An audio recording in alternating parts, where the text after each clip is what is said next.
Hello, friends of the podcast, and welcome to Directionally Correct, a people analytics podcast with your host, Cole Napper, and today's guest, Andrew Bartlow, co-founder of the People Leader Accelerator and operating partner at Altamont Capital Partners. In this episode, we will cover what private equity-backed companies and startups actually expect from HR. If you're a leader at a startup or a PE-backed firm, what HR metrics does your CEO need to know how HR is performing, and which ones do they not need? Why traditional HR metrics alone are less useful than you think? Help other HR people build that contextual awareness. The story behind the People Leader Accelerator and what it's like building the next generation of HR leaders in startup land, and much more. Your list of graduates is impressive. And I don't know if they were impressive before they joined the program or not. I don't know causality there. Now, let's get down to business. Hey, Directionally Correct fans. This podcast is dedicated to you to help democratize people intelligence for the world of work. If you're looking to support the podcast, please make sure to listen weekly, subscribe to the Directionally Correct Substack newsletter, sign up for the Data-Driven HR Academy at datadrivenhracademy.com, purchase Cole's book, People Analytics, or check out everything else at colenapper.com. Before we get into it, a quick word about HR Bench, the company powering this podcast. You know, when we all started in People Analytics, we wanted to do strategic work, building predictive models, workforce planning, advising the C-suite, and most of all, quantifying the impact for the business. Instead, we spend months building dashboards and reports that should already exist. HR Bench eliminates that entire phase. Your HRIS connects, your metrics calculate, your benchmarks populate. This is not novel. This is day one, not quarter two. That means skipping straight to prescriptive analysis, storytelling, and taking action for the business. Want to learn more? Book a demo at hrbench.com/directionallycorrect. Find out more about the company powering this podcast and building the future of people intelligence. As always, all opinions are our own, and thanks for being a listener. You know, one of the things I was thinking about in preparation for this is I've spent a non-insignificant portion of my career now kind of in the startup world, but I don't think I've ever had a guest on from that segment of my career. And Andrew, you've been a pretty influential character in that saga. So I'm really happy to have you on today. Well, thanks a lot. Glad to be with you. It's not only accolades. It's also, I mean, I feel like you and I have like this funny history, and it's a lot of fun. One of the things in prepping for this I thought was super interesting is you have a background in mechanical engineering before kind of getting into the HR world per se. How do you think that colors what you're doing now? Because I know you had worked, back in, big companies back in the day, but now you're in kind of the PE startup space for, I don't know, the last decade or so. Yeah. Tell me about that evolution. Well, boy, that's really rewinding the clock to MECE. That was my undergrad major at University of Illinois. And of course, I ended up completing in industrial organizational psychology and then a master's degree in labor and employment relations. But I think that probably gives some indication as to how my brain is wired. More of a builder, more analytical, maybe more concretely oriented. Like what are we trying to do here? Can I see the thing? Can I touch the thing? Can I, get a little bit more hands-on? You're not fluffy at all, right? a lot of HR people are fluffy. There's no fluff with Andrew. Well, I think that's a compliment. Although at the same time, I feel like in the human resources world, there is a lot of emphasis on the softer side, on the human connection.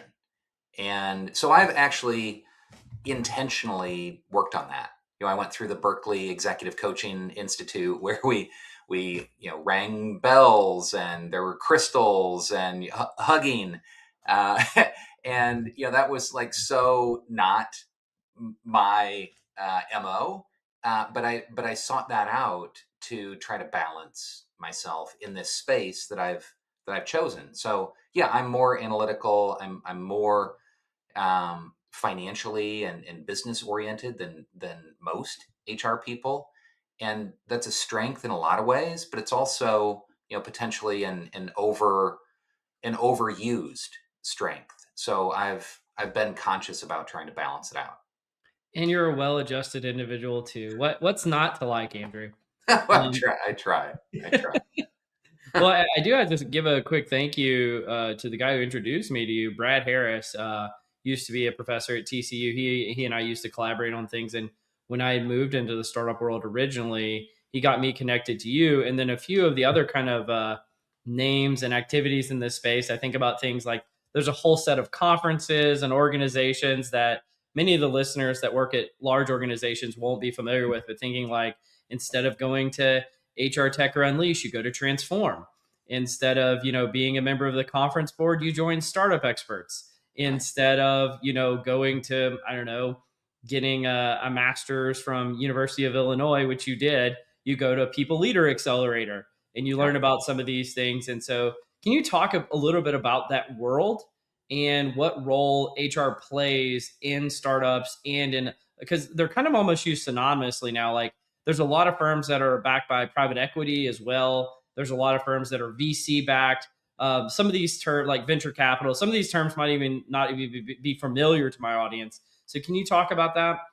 Yeah, yeah, and I'm glad that we're talking about this topic. I feel Mhm. like it's mysterious for a lot of folks. Like It my is. my background was, small town Illinois, and went to a Big Ten university. My mom was a teacher. My dad worked for a subsidiary of Caterpillar. So our world was not private equity and venture capital, and they didn't even really know what HR was. There was like one HR person that worked at the company my dad was at.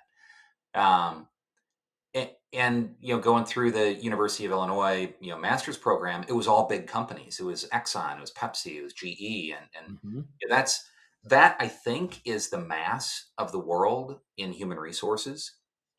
And then and then I found myself following my career at mostly big companies. Found myself out here in the San Francisco Bay Area, and this is the, I don't know, 2008, up until present.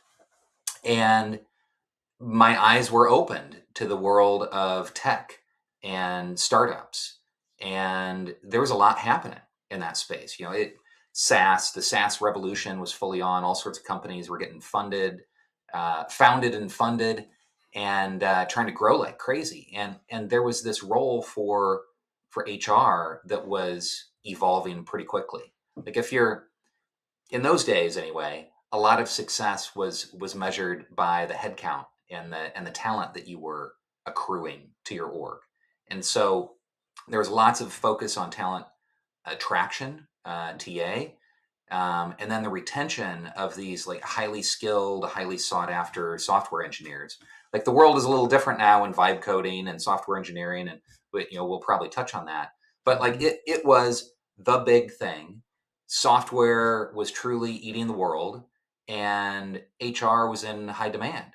And so I found myself here in financial services and CPG, observing the tech world, and I said, I want to be part of that. Like I want to be where the action is. And so I begged my way in to People Tech Partners. Thanks to um, thanks to Robbie and Kara and the founders of People Tech that gave me an opportunity to be part of this like really wonderful group. And What is it again? Like this is a shrouded kind of community. Like yeah, I'm familiar with it, but it took me years to figure it out. yeah. Well, it started a decade ago. Um, as a group of HR people that worked at tech companies that were based in the Bay Area, San Mhm. Francisco Bay Area, and we would gather downtown occasionally for a happy hour, to commiserate and talk about what we were working on. And we knew that we were, and I had been in some tech businesses by this time. Um, we knew that we were in somewhat unique roles where we were dealing with crazy founders.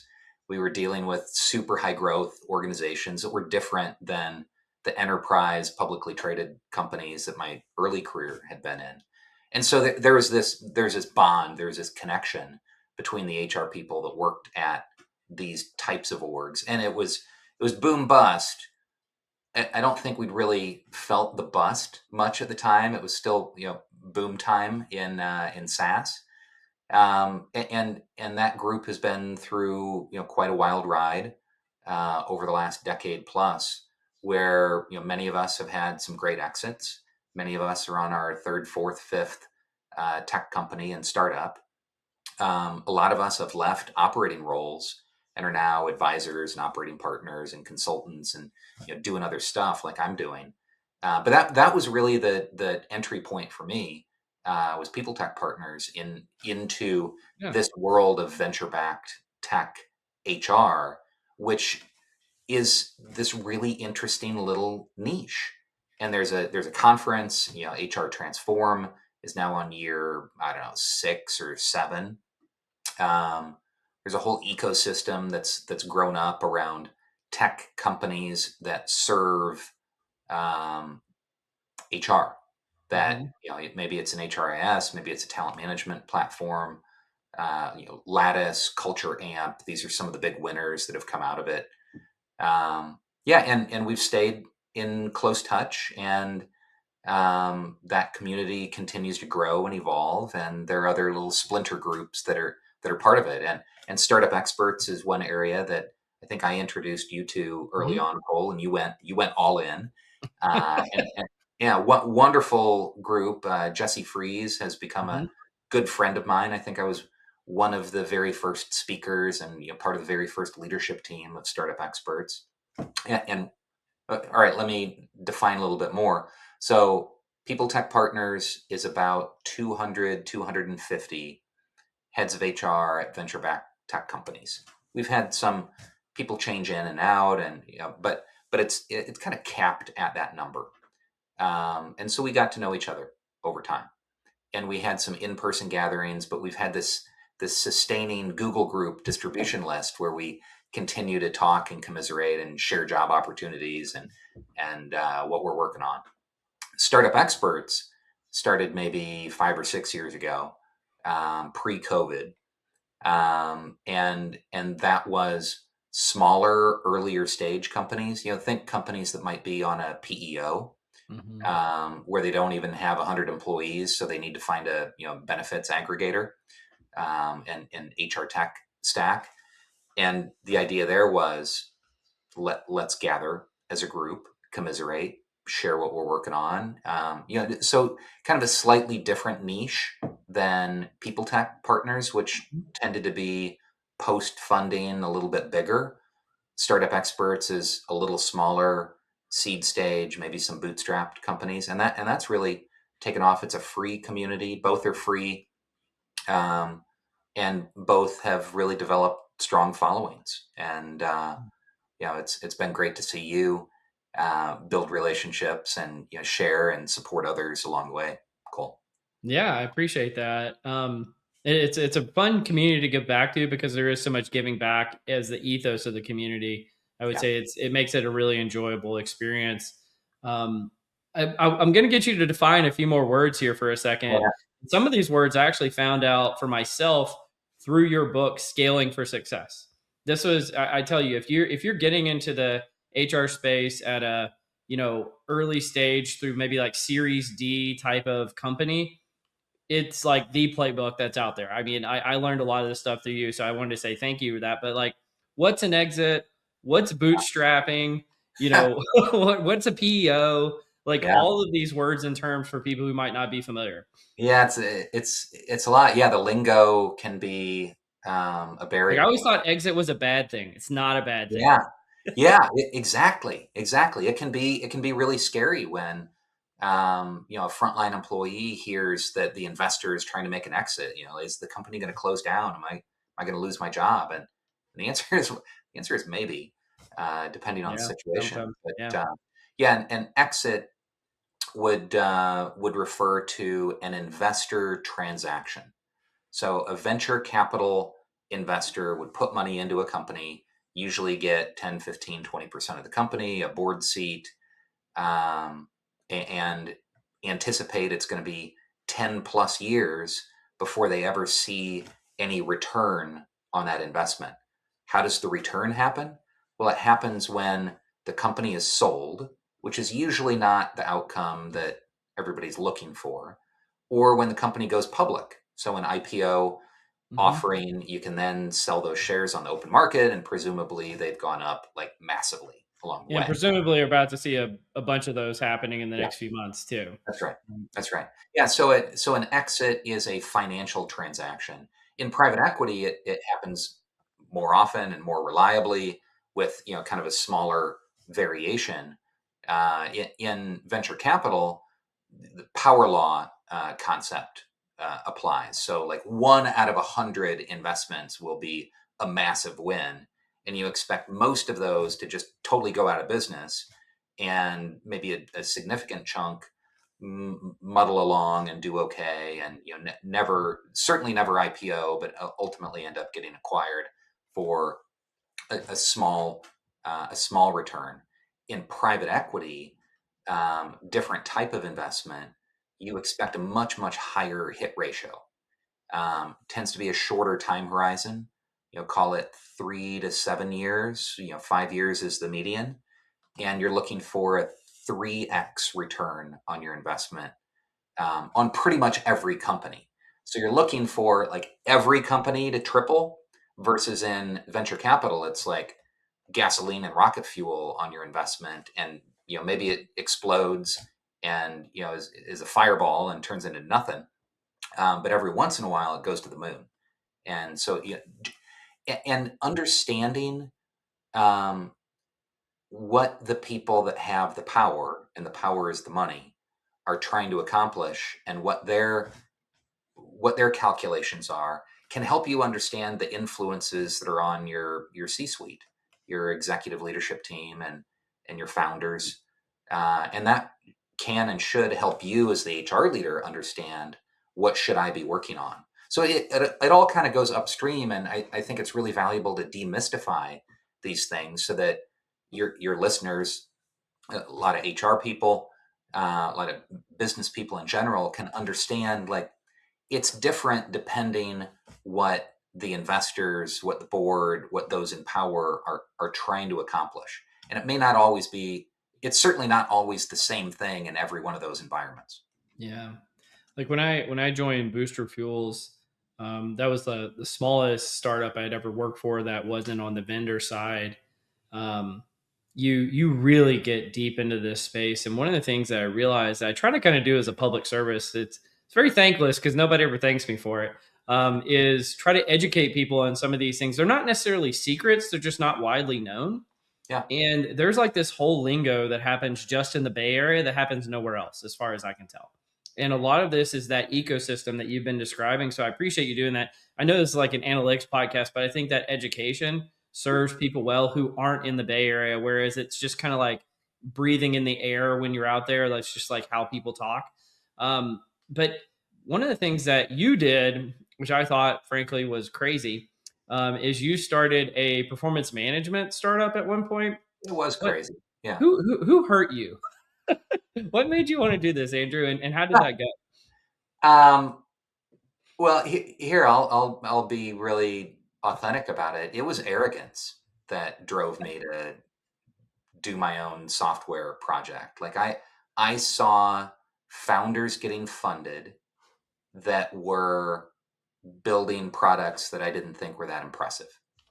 I attended dozens, scores, maybe hundreds of demos of products that I thought, this person doesn't really get it. Like, and so I kind of semi-retired after my last in-house job. That company went public, and I had my equity vest, and had a nice financial result, which gave me some flexibility.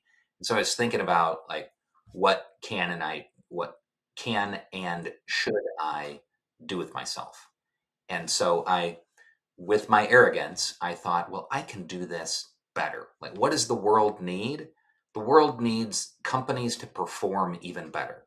The world and the investors want companies to make more money. Well, how do we do that? Kind of the root of HR is we help the teams perform better, be more productive. So I thought I could, little old Andrew, with some technical help, build a product that would meet that need. And boy, I learned a lot along the way, a lot of empathy of the founder journey, um, a lot about how complicated the tech can really be. It's not just have a good idea. It's not just have a good network. It's not just be a domain expert, but you actually have to build the thing, and you got to sell the thing. And frankly, I wasn't prepared to do either one of those, build it or sell it. So I think there's still, I think there's still a need out there. I think there's still, There's a huge need. yeah, I think there's still value out there in helping companies to manage their people better and perform better and get insight into what people are working on and what's going well and what's not. Um, to the extent that 360 reviews and performance reviews like absolutely can't touch. Like Hmm. that's yeah, not good, not good, but it's the best thing that we have right now. So I was looking for the 2.0 version of that. But the world wasn't ready for it yet, and I don't think I was the right solo founder to drive it. But along the way, hey, maybe I can be helpful to some other people, sharing some of the learnings that I've had through a 3-year journey and hundreds of thousands of dollars out of my own pocket, learning some lessons along the way. Well, and here's another kind of crazy thing that's in the water out in the bay is there is so much cachet in being a second time founder versus a first time founder. And that is seen as like a good thing. Like, oh, you failed on your first one. Great. Now you have all of those learnings and you're probably going to be more successful this time. And so it's just like a different, again, ethos that's out there. And I think it's so interesting because, me, I'm on like my fourth startup now, and there's just things that I know that I don't have to relearn. And you do have to somewhat be sort of a crazy person that has aspirations of like, hey, this problem that no one's ever tackled, guess what, we're going to tackle it. And and it's, I don't even know if it's necessarily arrogance. Like, I think it's like a maniacal belief in yourself. And you really have to have that to a certain extent, otherwise you wouldn't take the risk. Yeah. Well, I sometimes think, or create. Let's use an analogy. People leave companies. Attrition is all about alternatives, Mm-hmm. and so you're not going to leave your good job if it's going well unless there's something massively better. You're probably not going to invest a ton of your own money and a ton of your own time unless you really think it's going to work out, Yeah. or unless you don't have something better to do with your time. And maybe I was feeling a little bit of both of those at the same time. But I figured out I do have some better things to do. I'm probably not the best person to do it. And so anyway, Yeah. definitely some lessons from the School of Hard Knocks as I tried to build my own thing.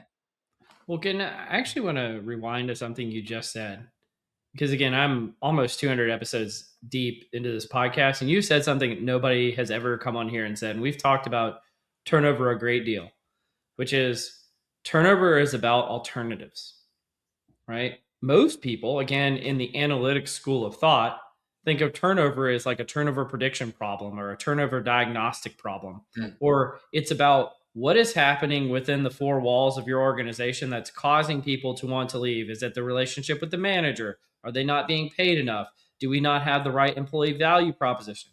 And Yeah. you just said turnover is about alternatives, and that has nothing to do with any of those things I just mentioned. So can you just please talk about that mindset? Because I'm very much in your camp in this respect. and I hear nobody talk about it. And so please talk about that. Yeah, well, I don't think it's a single variable equation. Hmm. So if things are going well for someone, they're getting, good merit increases, they have prospects of promotion, they like the work, their boss, their coworkers, they'll be less likely to consider things outside. They probably won't be picking their head up, looking around, actively applying for jobs, might not take the time to return a recruiter's phone call. Um, and if some of those things are not true, if things are not going super great, they'll be more active in the marketplace. So they'll be more aware of their alternatives. But boy, we observed this during COVID and the stacking of talent, and then the quiet quitting, and as the unemployment rate has seesawed in the U.S. Some people have been kind of stuck in their jobs Hmm. because they haven't found great alternatives elsewhere. So there might be some factors that encourage people to be more or less active looking for alternatives. But let's be honest, you're not going to leave unless there's a good reason to, and that Yeah. good reason is some better job, better opportunity, less commute, more pay, whatever it is. You're not going to leave unless you have a good reason. And so that's what I would tie back to alternatives. And I don't think that a lot of people analytics captures that inside companies. Like the Bureau of Labor Statistics will capture Hmm. some of the macro Yeah. elements. But that might actually be useful, especially if you're at an enterprise company that's maybe more affected by the macros than a 52 person startup. Yeah, might be a useful indicator as a attrition risk Yeah. gauge. Well, I think there's a lot of wisdom in what you just shared. And I'm going to want to talk a little bit in a second about some of the HR metrics that you think are valuable or maybe less valuable in this space. But one of the things that I think being in kind of that startup ecosystem teaches folks that people outside of it don't realize is that like the dynamism in that market is at 11 on a scale of 1 to 10. And most of the time when you're working at big companies, dynamism's like on a 2 out of 10. Yeah, And yeah, so you just don't see a lot of things. And one of the things you realize in the valley is that talent is fungible, and there's always somebody who's doing better than you, growing faster than you, more desirable than you. You may be the hot thing this week, but wait till next week. And there's just so much dynamism there that you always have to have an outside in sense of what is valuable about working where you are, and what is valuable to your employees about working where you are, and how do you get them to buy into your culture, buy into your mission, buy into the equity that you're providing, all the tangibles and intangibles that go into this. And so it really gives you kind of the cycle time that many folks that do analytics at big organizations just don't have. The cycles, they don't have the reps. They get the annual merit increase, the annual performance review, and that's maybe the only kind of key trigger that impacts people's decisions to stay or leave at that organization, whereas it's happening every day at a startup. yeah. Well, the stakes are different. Hmm. The cycles are different. So when there's a challenge at a startup, it is pretty much always existential. Like we're burning cash at almost all startups. That means we're unprofitable. We have labor cost, and we're paying for AI tokens, and we are losing money to try to build a product and build a market. And so you have a short lifespan if you can't figure it out during that Hmm. time. And really, all the investors are pouring money in, expecting you to be losing money as you're ramping up. Um, and so, if there's an issue with your startup, all of a sudden, the people that work there, they, from a self preservation perspective, should be considering their alternatives. And so there's this like really strong focus on culture and engagement in startups because let's be honest, it's a lot about belief. If you Hmm. lose that belief that this is going to work out, then your stock options will be worth nothing. And like again, it's a 1% chance, even if you've been institutionally funded, that your stock options will ever be worth Hmm. anything. There's this belief that the company's going to be around and I can grow and I can learn and somebody will have eventually heard about this place and the work that I'm doing, will it matter or not? That's very different than, places where I spent my early career at Pepsi selling colored sugar water, or General Electric, where we had rail cars that we were leasing that were full of grain and oil, moving all over North America. The, the physical aspect of, this mature, sustainable business, are we going to hit goal or not? Yes, that will have something to do with your bonus. Yes, that will have something to do with the health of your business, but it's not nearly as existential as startups. And so that leads to much bigger swings in terms of um, the speed that decisions need to be made at. Everybody's busy. We get it. Everybody works long hours. Yes. Everybody thinks they move fast, but the magnitude of the enterprise level decisions are bigger in startups, in part because they have to be. Yeah. So those are some dynamics at play. So what if you're a leader at a startup or a PE backed firm?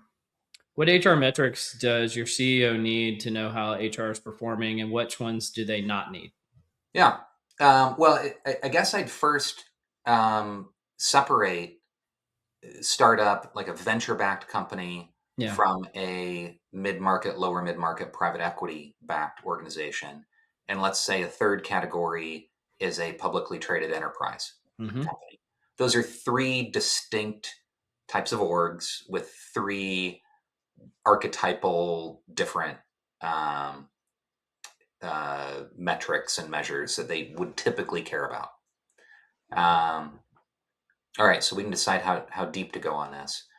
Go as deep as you want, Andrew. We got all day. All right, great. Um, so let's say venture backed tech. Um, let's describe that situation. So again, burning cash, trying to build a product very quickly, trying to show that they have commercial traction very quickly, trying to prove that they can attract talent to build the thing and the market along the way. So, what types of people metrics does a tech startup care about? One, they like Can care I about. pause you there? I'm sorry. I just have to give a public service announcement because this stuff drives me crazy. And so I always talk about where you have to have business acumen as an HR person first. And how I define business acumen is, can you explain how your business makes money to your CEO and not feel embarrassed? Right? That's my definition. And when I asked you what HR measures matter, you defined three different business circumstances. And then you started talking about the business problems that would be relevant in those business circumstances before you even set foot talking about the HR measures. And I just want to say thank you. Like, just thank you for that, because I find that so few people take what matters in the business and the context of what's going on. They just say, how many times I've been asked to write I'm trying not to curse here, a freaking article that said, what are the top 10 HR measures that you should be considering for your business? And it just drives me crazy. So thank you for doing that, and continue. I know I interrupted you there, but the mindset you just put forward is worth $1 million to somebody who's earlier in their career. So thank you for doing that. Well, and thanks for highlighting it. Like, I guess I don't even recognize it so much anymore, and that's a lot of what I try to um, help other HR people build, like build that contextual awareness. Hmm. Like what's a right answer, what's a wrong answer, what do I want to have for dinner? Like the answer is it depends. What does it depend on? It depends on your circumstance. Yeah. Again, um, and so these business circumstances will and should drive what you work on in HR and what metrics you track. They should. And if they don't, then you're probably doing something wrong, or maybe you're overgeneralizing. Yep. Yeah. All right. So the startup environment, you're trying to prove that you can grow. You're trying to prove that you can do something. You're trying to prove that you can accrue talent. So you might want to track headcount growth. Mm-hmm. How quickly can we ramp up? Hey, we're trying to build our first sales team. How's that going? You're probably also, Headcount to plan and the delta, huge. yep, yep. Um, you're probably also looking at some discrete key jobs along the way. So this is less of a metric and more of a critical area to track. Like, hey, we need to hire a director of engineering. We need to hire a machine learning engineer. And we've been working on that for 3 months. Like, when's that going to close? Every one of those key hires is particularly critical in an early stage, high growth org. Yep. And the board will want to know about it. Like, hey, how's that machine learning search going? Yeah. Yeah. So those are two, like, headcount to plan, critical roles that you're trying to fill. Um, Lots of other stuff is measured, but how much of it really matters? I'd say not a lot. Like, there might be ENPS measures that we can You debate. love ENPS, right? Not really. Yeah, you're just dangling that in front of me, hoping I'll chew on it. We'll talk more about ENPS. Generally, I think it's not a useful metric. At best, it's a secondary or tertiary metric that's super far removed from any meaningful impact to a business. I get why we in HR have tracked it, Mm-hmm. but it I'd be hard pressed to come up with a situation where it would be one of my top 5 things that I cared about. The counterpoint that I make to this sometimes is because I'm actually probably more in your camp than you might imagine. But I try to call balls and strikes where I can. Is there's this concept in the military called morale, Yeah, right? And you think of like who are the most buttoned up, probably least empathetic people out there, like military drill sergeant type leaders. And yet, a very key variable in the military is morale, yeah, right? And so you realize like leaders in that organization start to realize we probably can't achieve our objectives if morale is too low. So it's kind of a threshold effect, right? that's fair. Now, does it matter if it's 61.2 or 62.1? Probably not. It just matters, is it too low or is it high enough for us to get by? And And what's the trend? Is it exactly. stable or has it dropped precipitously? Is it directionally correct? Perhaps. I don't know. Right. Right. And so I think where organizations, if you feel like you probably need to measure it, it's probably because you're already sensing morale's low, Hmm. and maybe it is worth measuring, but perhaps if it's not a day to day issue at your firm, maybe maybe it's not the most important thing ever. Yeah. Well, it could be part of a basket of metrics, but Yeah. when it pops up as the number one most measured thing, and Yeah. so much effort around action planning and implementation, and these fake goals that pop up from, hey, we're at a 75 ENPS, and our goal for next year is to hit an 80. Do you actually know what it takes to get to an 80? And is that going to do anything for you? No. And how many calories are you going to burn, and how much distraction is that going to cause in your org to try to get from 75 to 80? And if you miss your sales goal along the way, nobody cares. Yeah. Nobody, and by the way, that'll impact your ENPS because you'll be laying people off or turning over the sales team or what have you along the way. So that's not a goal on its own, is what I would argue. ENPS is not its own goal. Hmm. But to your point, like, hey, a directional indicator um, that could be useful. And it becomes more useful, I think, as you get to some sort of critical mass. For Hmm. startups, I'm broadly lumping them into sub 100 people. You should probably know who those humans are and have some contact with them and not rely on some sort of survey mechanism to gauge it. You can, but Yeah. Actually, not can I as ask you a question about this? yeah. I get asked this a lot. I have a very particular answer that I give, but I'm curious what your thought is. How many people do you need before you start measuring analytics, more generally speaking, rather than just managing humans as humans? Because if you got 15 people, you can just manage 15 people. You don't need analytics. That's But right. how many people do you need at a firm before it's relevant? Yeah, I'd say it's not even at a firm. It's at a job type in some sort of Mhm. similar grouping. Um, so, for example, I work with private equity backed healthcare organization. Actually, a bunch of them, but one I have in mind in particular. 8,000 employees in 5 states. 127 job titles. I'm doing a comp benchmarking and leveling thing with them, so I know this Mhm. off the top of my head. Um, in the 127 job titles, 7,000 out of the 8,000 employees are in 10 of those job titles. Pretty much Mhm. everybody else is in kind of one-off corporate jobs or like upper level management. So it's those 10 job titles that have a ton of people in them.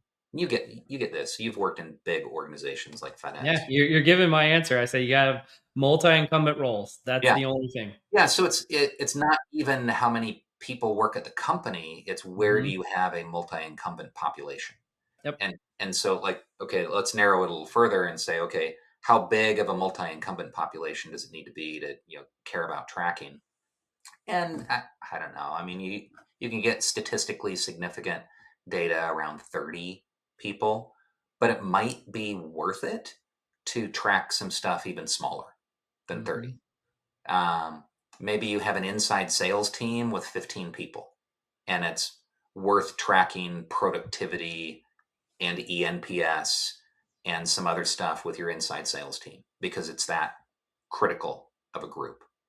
Yeah. Um, yeah, so I think the answer is it generally becomes more valuable to track the bigger that multi incumbent population becomes. And another factor is the criticality of the group. What about talent density? That's a hot concept nowadays. What do you Yeah, think about it? it's kind of a fuzzy concept too. Like it's defined 100 different ways. Um, I feel like the concept of ensuring that your organization has highly skilled, highly productive people is broadly reasonable. Yeah. That applies to all orgs of all types. Where it gets messy is when you start trying to break that down and say, what does that mean? And you say, oh, well, we have this percentage of our people are rated a 3 or above on our 5-point performance rating scale. Or we have our own shadow rating that sits alongside the performance rating scale that is potential or what the CEO thinks of them. Um, or maybe it's percent of your sales team that met quota. That could be another way of defining talent density. So there are a bunch of different ways to do it, and it You tends mean to it's not defined as the number of your employees you hired from Stripe? So I feel like that's how it's sometimes defined as, right? yeah, I mean that's a massive bias in so many orgs is name, pedigree. Mhm. Are you from Central Casting? Did you go to Stanford? Did you work in investment banking? And did you then like take an ops job at some place that we've heard of that's Mhm. had massive success? Now, I write about this in the book that there can be a real mismatch in stage appropriate leadership. So if you're at a startup, do you really want to hire somebody from Stripe that like ran a big organization but didn't build it and didn't deal with the messiness of being an individual contributor and building up something in a product that's pivoting like crazy?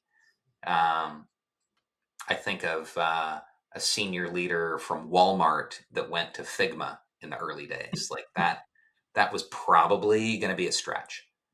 Um, yeah, so trying to find the right stage and not just be blown away by name.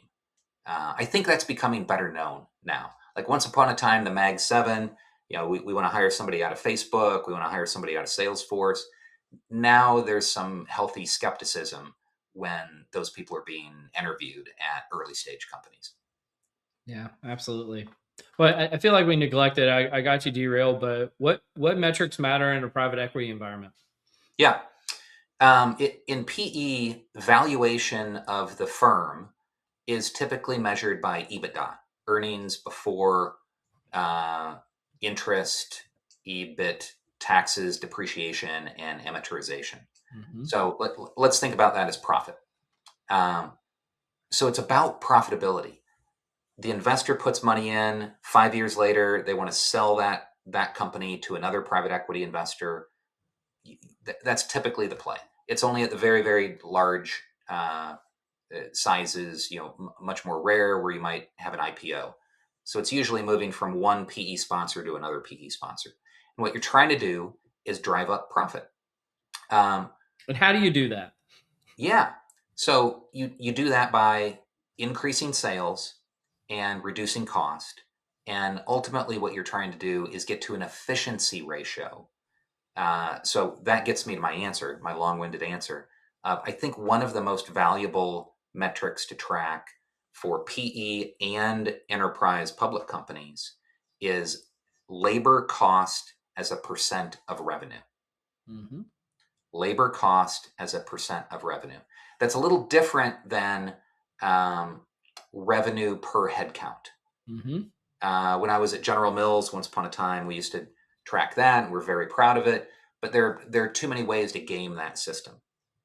Headcount, all of a You put sudden people off now, the books, you know? yeah, you have contractors, you have temps, you have vendors that you start to make it really squishy.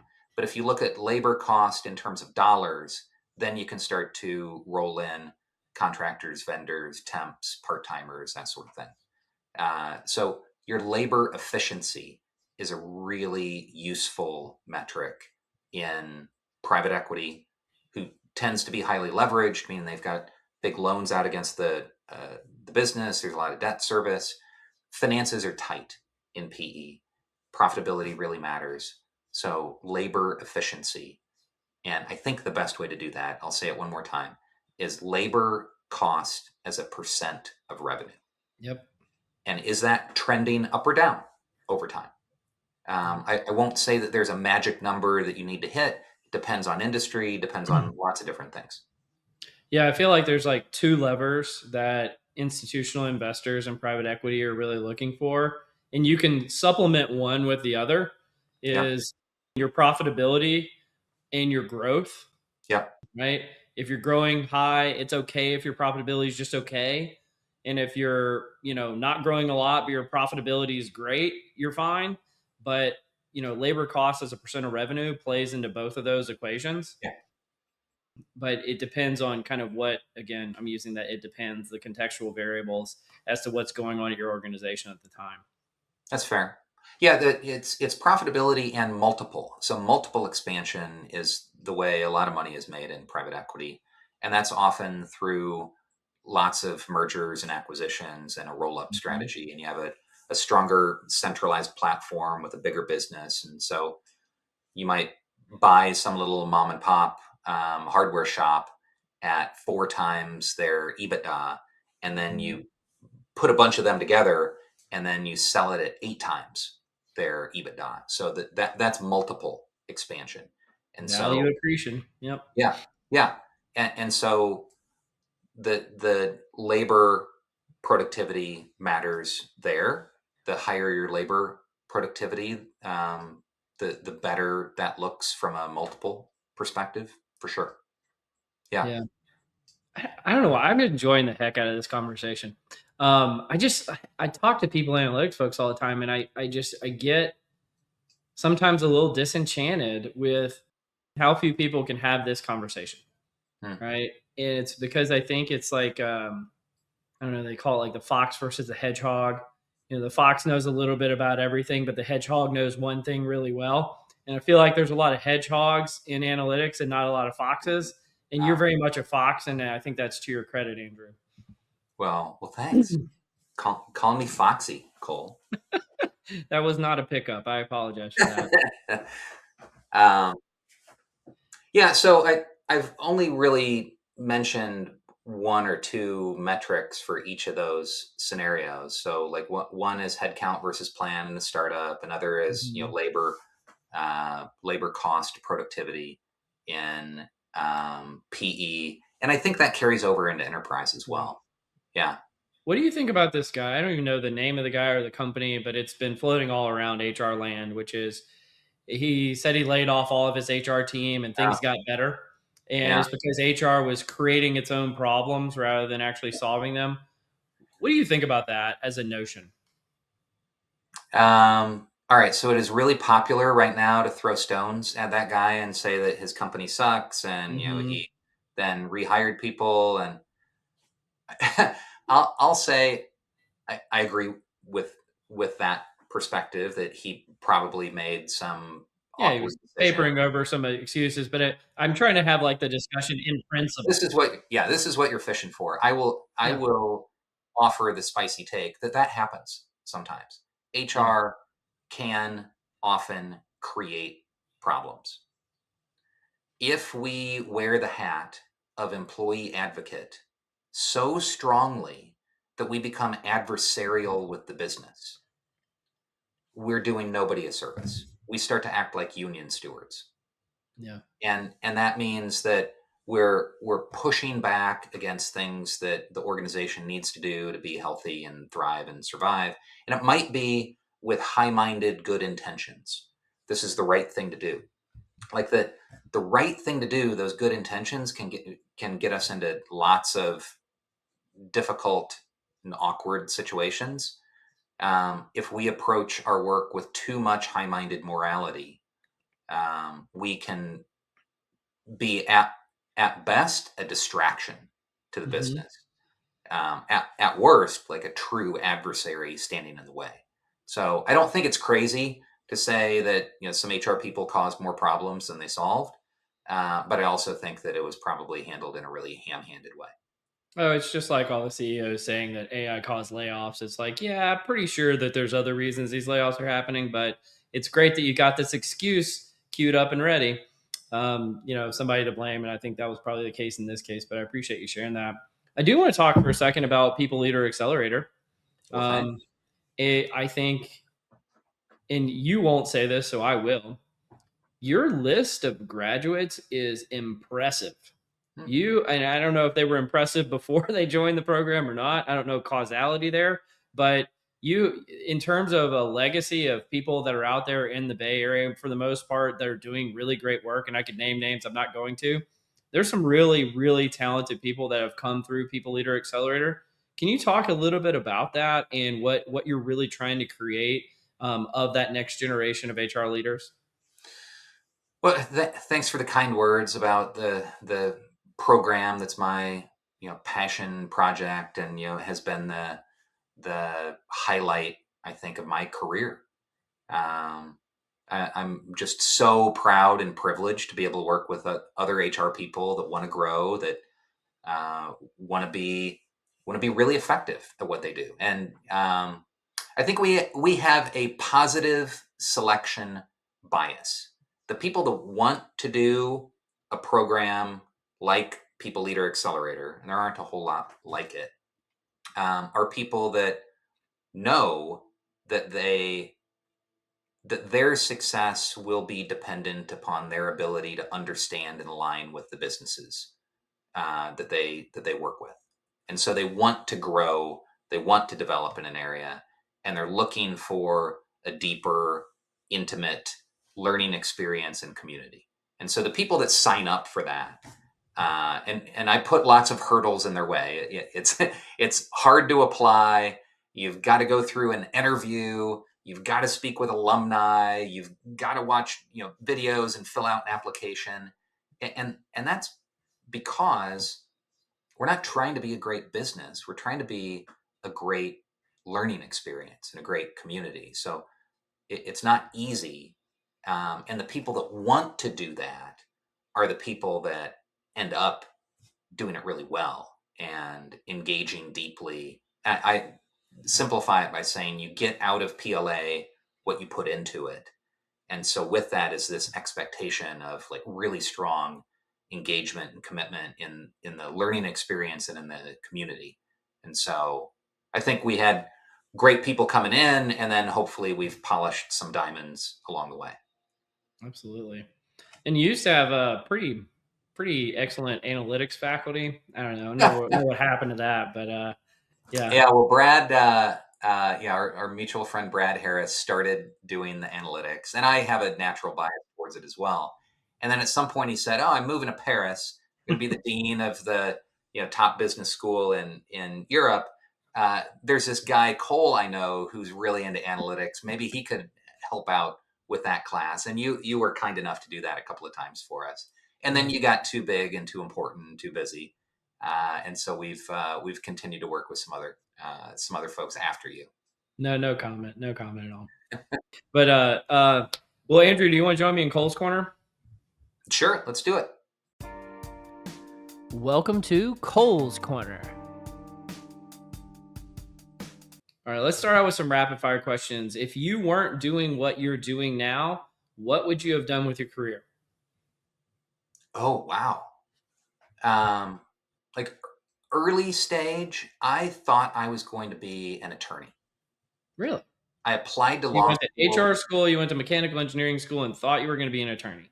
Yeah, yeah. I applied and got accepted to Cornell Law School. Oh, wow. And the math I did at the time told me that the HR career paid better. uh, the internet was not fully up and running at the time. Okay.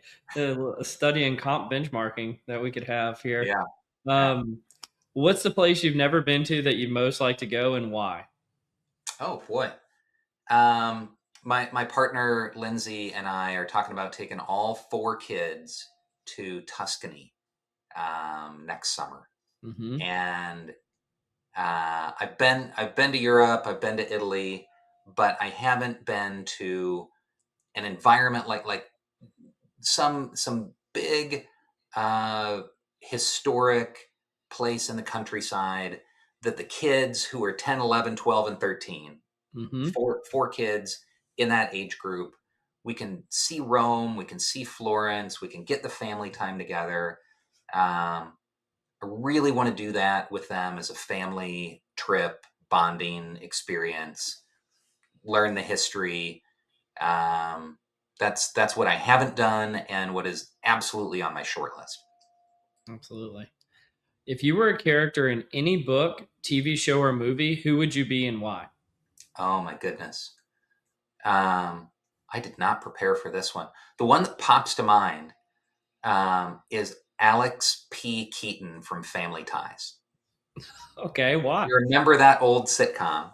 Wore a tie, was a member of the Young Republicans. Like I'm not talking politics stuff, but like he was this buttoned up kid of a kind of hippie family, Mm-hmm. and I feel like I am kind of the businessy uh, person in the midst of the HR universe. And I also used to watch that show like every day after school. And I wanted to be Alex P. Keaton, the overachiever perfectionist that is him. Yeah. All right, I got one big question for you. All right. All right, I think you're the perfect person to answer this. There's a few hyperscalers now in the AI space. So thinking of like the Anthropics, the OpenAIs, a few other players that are really kind of living that old life of Silicon Valley when you were just growing at incredible rates. And frankly, they're the fastest growing companies that have ever existed. Mhm. If you were leading HR in these companies, what would you be focusing on from a data, leadership, a metrics, Ooh. culture perspective? Oh, that's really interesting. Yeah, I know some folks over at OpenAI pretty well. Just Mm-hmm. interviewed the head of HR and TA at Lovable, Mm-hmm. big vibe coding place. Yep. I don't know anybody over at Anthropic that I'm aware of. Um, what would I be looking at from a people analytics perspective? Um, in these orgs, they're high growth. Mm-hmm. So I'd look at headcount versus plan. I would want to know, what are all these people doing as well? And how does that stack up to the goals and initiatives that we're trying to tackle? So a lot of the work that I do in HR is trying to help business leaders identify what are the most important goals and priorities for the org. And then I want to try to stack up, um, are we meeting the needs against those goals and initiatives? So like if we're trying to build out an enterprise sales team, how's that going? If we're Yeah. trying to build a new large language model, um, do we have the talent that we need to do that? So I'd be looking at something around like talent availability Yeah. as paired against company level key priorities. From a strategic talent standpoint, why would you name all of your engineers member of a technical staff? A couple of reasons. One, it hides their level from the outside world because they're being Mhm. poached like crazy. Two, it in theory reduces the hierarchy inside the organization. I In have theory. a different opinion on that. I think if you don't provide the hierarchy, it creates itself, which often ends up being subversive and unhelpful. Um, Like the old Zappos holacracy, where there was yeah, actually hierarchy, but nobody could say the I know hierarchy. way too much about the Zappos thing. I've got a strong opinion on that specific situation. Share it. I want to hear it. Well, so Zappos, for those that are less familiar with it, they sold shoes online, and they were famous for having this um, flat organization without really any managers. Here's what people didn't realize: 95% of that organization was call center reps under one roof in Las Vegas. Call center reps, multi-incumbent job, really easy to measure and manage what they do. You can track number of calls and dropped and the surveys that go out to people. And so can you have a big span of control in that environment? Yeah, you can have supervisors that aren't supervisors. You can have the metrics manage them. And so the idea of a self-directed work team, popped up in the 1950s in industrialization, and that's all that Zappos was doing with different wrapping paper. I think at today's AI companies that are trying not to give out titles, I think that's probably just trying to avoid hierarchy and encourage curiosity, encourage more peer behaviors, but I suspect that it will lead to more internal friction and conflict over time, and they'll end up backpedaling from that. I love it. This is so fun. You actually answer my questions. I love it. It's I'm just tickled right now. Yeah, Um, well, I don't have like the politician line where I keep trying to go back to something to sell it. I'm not trying to sell anything; just trying to yeah, be helpful along the way. this is what exits do to you guys. So go get some exits. Yeah, All right. All right. I'm gonna go into the what am I reading section. So I'm going to combine two together really quickly. First, and again, this is I'm like deep in this space, but I never get to talk about it on the podcast. So, yeah. following firms like A16Z, or sometimes called Andreessen Horowitz, biggest kind of like factory of venture capital in the Bay. Ben Horowitz, one of the co-founders, wrote rules for running great HR. So there's just a list of seven. I'm going to read all seven. Master process design above all else. Be a diplomat, never a tattletale. Help managers win, forget the credit. Never hoard knowledge or play politics. Stay deeply networked in industry. Earn the CEO's full trust and backing, and read what goes unspoken. I'm going to combine this really quickly because Gartner just published their HRBP ratios number. I So they said that a firm should have one HR person for every 423 people, but they're projecting it's going to move to one person for every 1,200 people by 2030. So in 4 years, it's going to triple. And so I wanted to combine those two together for you and just say, first of all, what do you think about the rules for running a good HR from a non-HR person?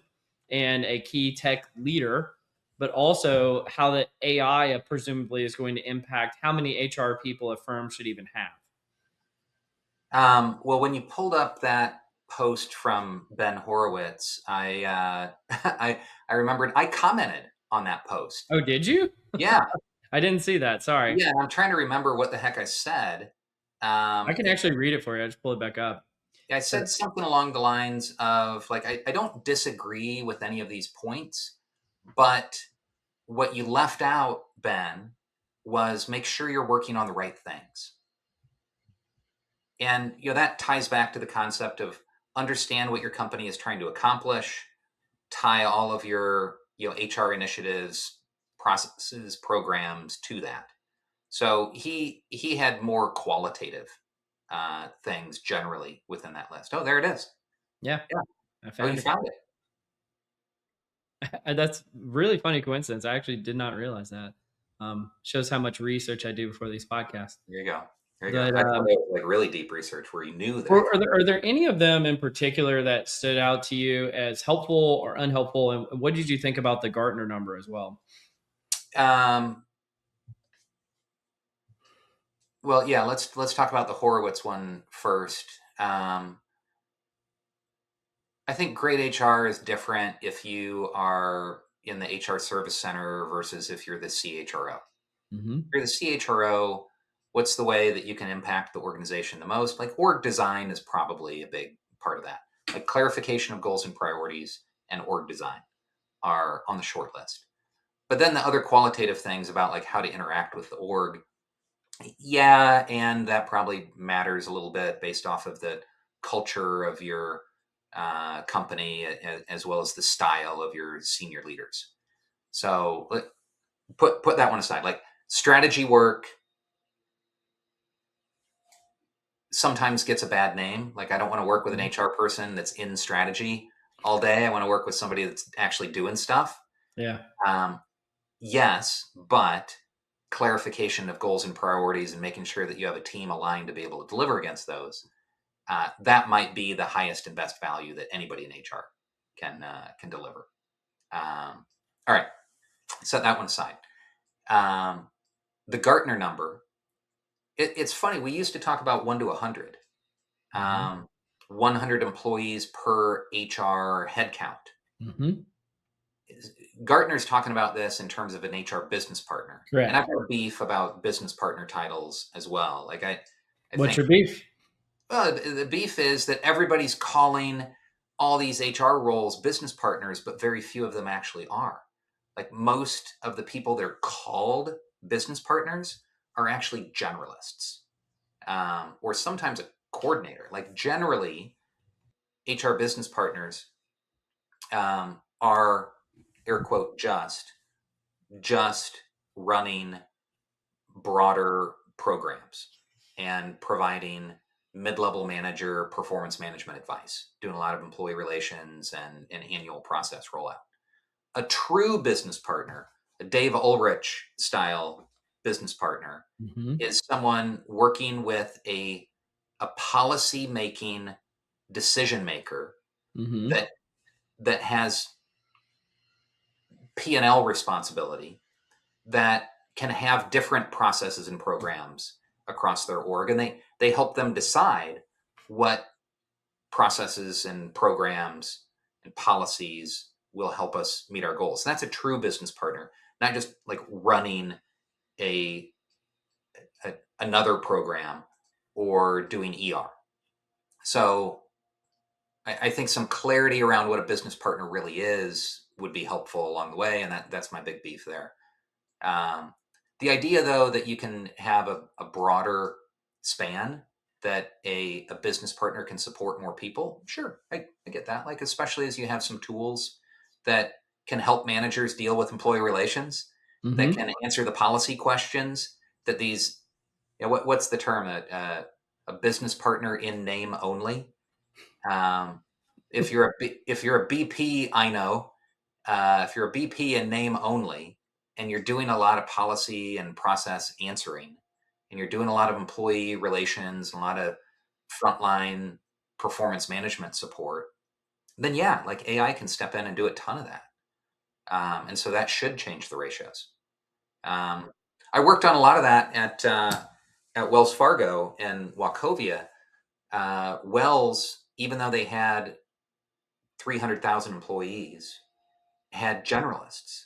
Mm-hmm. And when I was there, when we merged with Wachovia, we moved to a shared services model, uh, Mm-hmm. segmented services. So we had true business partners, we had employee relations consultants, and we had service center representatives.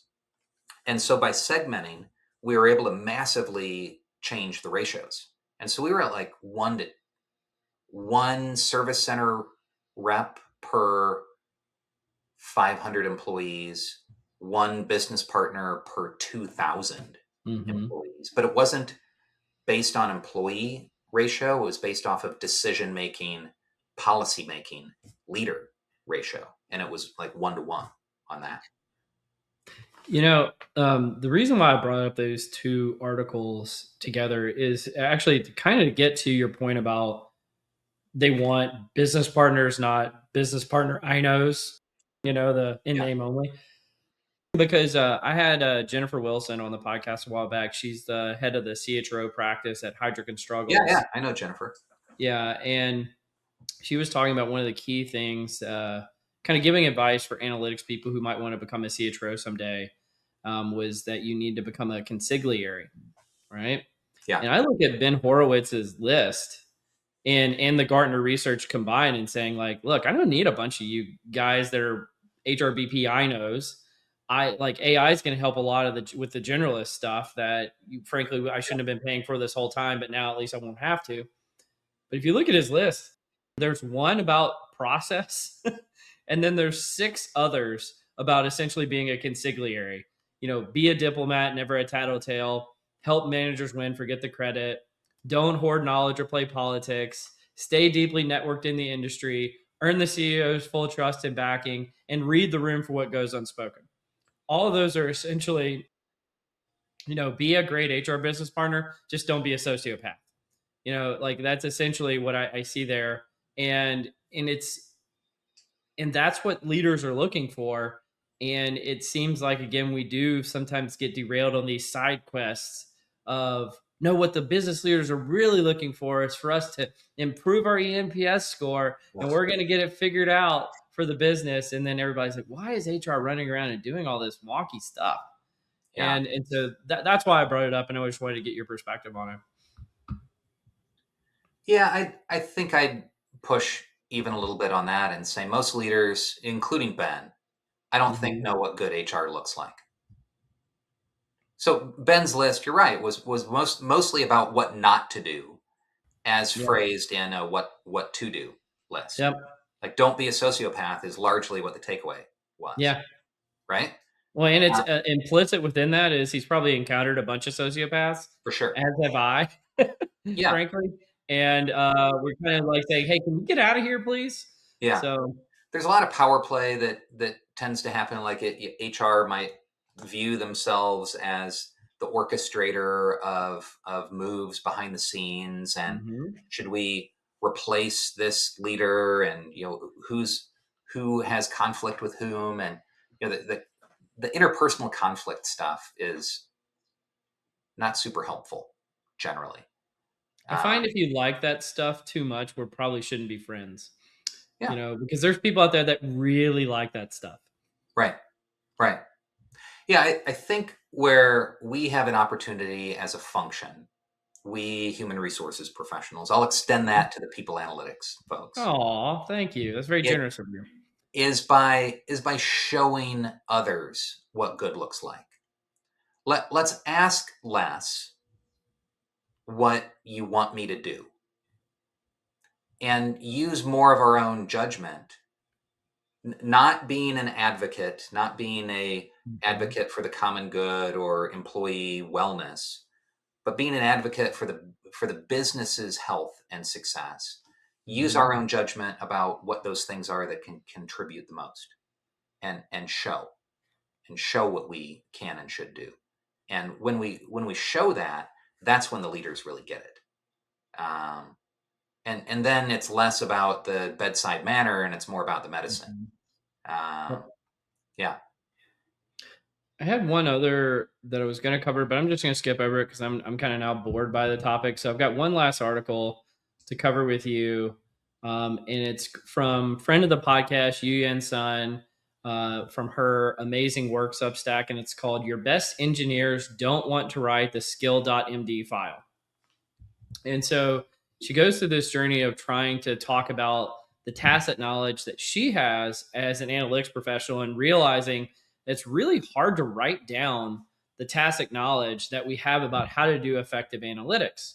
And then she pivots into, because many engineers and many firms are being asked to kind of document their whole job and turn it into a skill.md file that you can then have train AI on essentially how to do that engineering job. And she asked the question, that the fear of most engineers is, if I write all this down, what do you need me for? And I feel like with a lot of the AI transformation stuff that's going on right now, and she gives some like what organizations can do about this in terms of incentives, knowledge formalization, modularization, and a few things.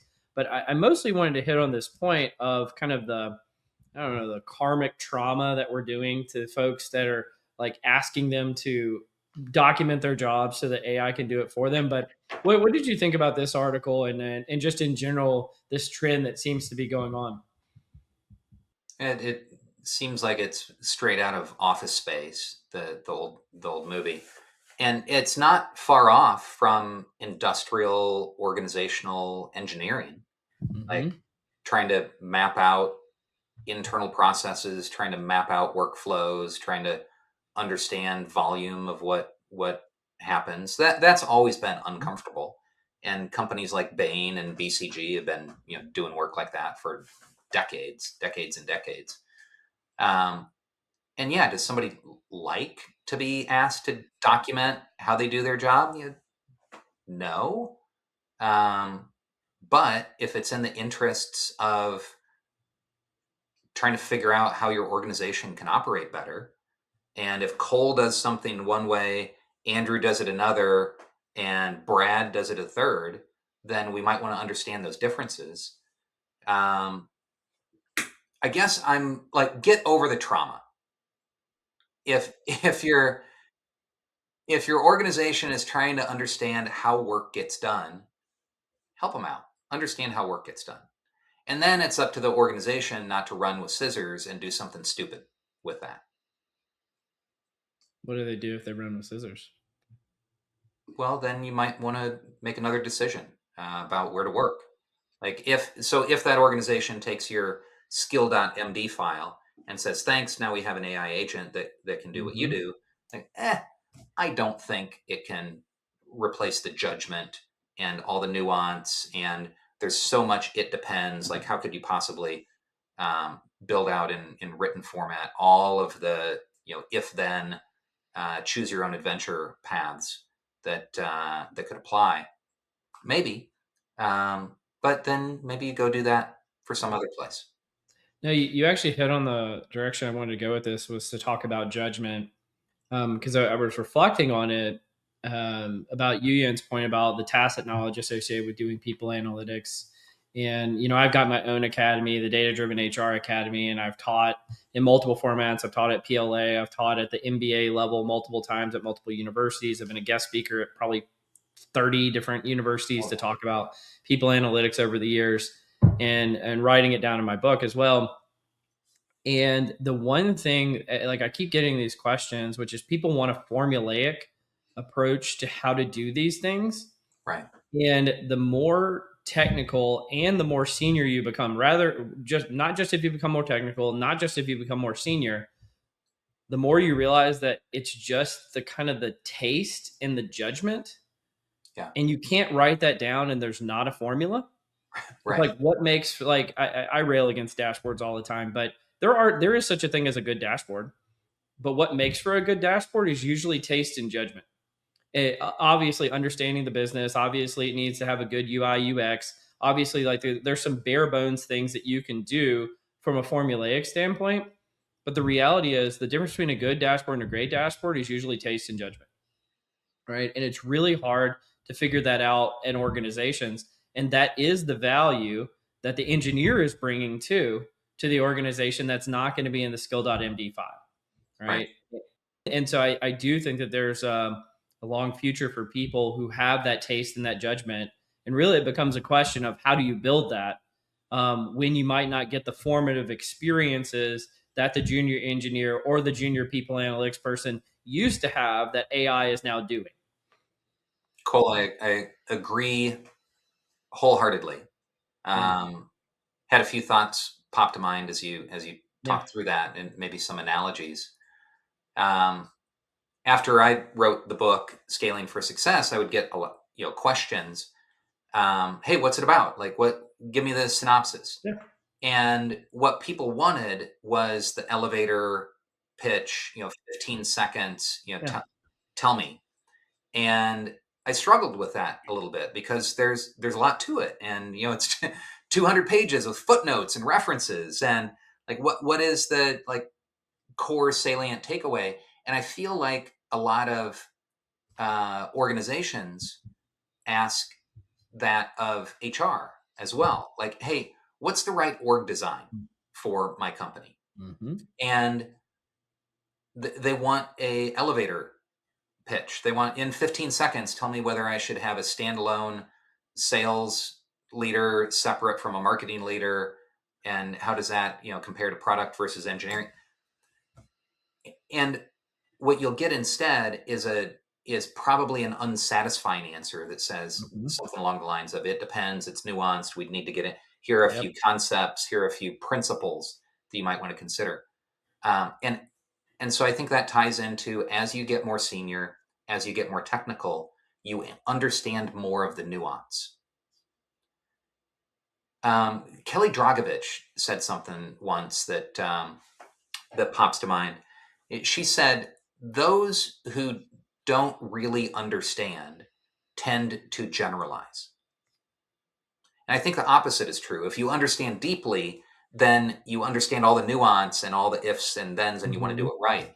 And so, like a very senior, very technical person can go in and build your great dashboard, but they're not going to do it in 10 seconds on the spot without knowing the context and all the things that it depends on.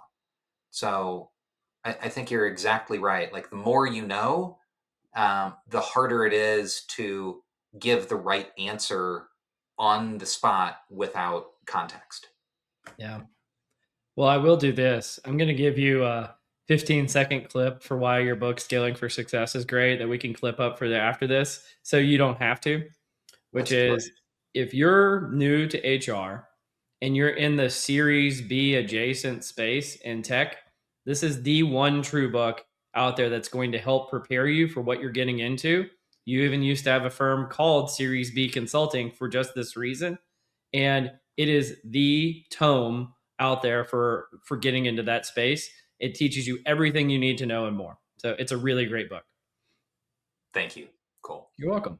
I also wanted to give a quick plug for your podcast as well. Do you want to talk about that for just a second before we wrap up? Well, sure. Yeah. Jess Yuen and I, Jess is a former McKinsey consultant and software Mhm. engineer and chief of staff at Khan Academy and head of HR at Gusto. Um, she's, like you, Cole, been a adjunct faculty member for People Leader Mhm. Accelerator. She and I have been doing a podcast since mid 2025, weekly releases where we talk with executives, CEOs, investors, HR leaders, for our audience of mid to senior HR leaders, about things that might be helpful for our audience, with a specific lens on how to help HR leaders grow their careers. So, what are the things that they should know that would help them grow? Mhm. Well, and I graciously got to be a guest the other day, so thank you for having me on. It was like a walking pop quiz. I appreciated it very much. It It was was it was a lot awesome. of fun. I appreciated you being willing to follow the rabbit holes with us. Yeah, absolutely. And maybe this has been kind of similar today because I think we've gone in a lot of really fun directions. But If people want to reach out to you and learn more about the variety of things that you do, Andrew, how can they find you and what should they be aware of? Yeah, well, one central place is the People Leader Accelerator website. It's www.peopleleaderaccelerator, all one word, .com. And I'm on LinkedIn. I'm noisy on LinkedIn. Just look me up, Andrew Bartlow. There aren't a whole lot of us with this name. Yeah, absolutely. Well, you've been listening to Directionally Correct, a People Analytics podcast with your host, Cole Napper, and today's guest, Andrew Butler. Thanks for joining me today, Andrew. Thanks, Cole.